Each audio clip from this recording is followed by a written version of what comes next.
Hello friends and family, welcome to a new blog. আজকে আমার দিদি শেয়ার করতে চলেছে আপনাদের সাথে দাহি পানির মশলা। তো তার জন্যে আগে প্যানের মধ্যে সাদা তেল দিয়ে ওর মধ্যে কুচনো পেঁয়াজ, আদা, রসুন, কাঁচা লঙ্কা আর কয়েকটা আলমন্ডস দিতে হবে, ভেজে নিতে হবে। একটু নুনও দিয়েছে। ব্রাউন ব্রাউন করে ভেজে নেওয়ার পরে তারপরে এটাকে ঠান্ডা করে মিক্সিতে গ্রাইন্ড করে নিতে হবে।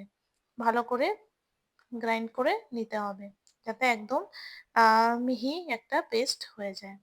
তারপরে সেই প্যানেই একটু বাটার দিতে হবে।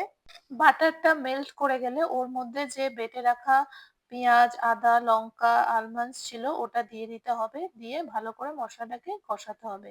সাথে একটু কাশ্মীরি রেড চিলি পাউডারে অ্যাড করা যায় যাতে কালারের জন্য। আপনারা অ্যাডও করতে পারেন, নাও করতে পারেন। একটু মশলাটা কষে তেল ছেড়ে দিলে ওর মধ্যে ফেটিয়ে রাখা অল্প একটু দই দিয়ে দিতে হবে।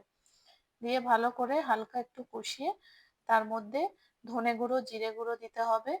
দিয়ে আবার একটু রান্না করে নিয়ে ওর মধ্যে জল দিয়ে দিতে হবে। তারপরে জলটা ফুটে উঠলে ওর মধ্যে স্বাদ মতো মিষ্টি দিয়ে দিতে হবে। আর পনিরগুলো দিতে হবে। পনিরগুলো ভাজতে লাগবে না, না ভেজে দিলেই ভালো টেস্ট হয়। তারপর পনির দেওয়ার পরে একটু ফুটে উঠলেই মাখো মাখো হয়ে গেলেই ওপর দিয়ে কাস্তুরি মেথি ছড়িয়ে দিলেই আমাদের দাহি পনির মশলা একদম রেডি। এটা রুটির সাথে খেতে খুবই ভালো লাগে।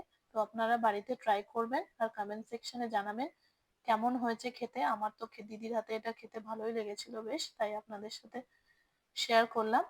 আর ভিডিওটা ভালো লাগলে please like, share and subscribe.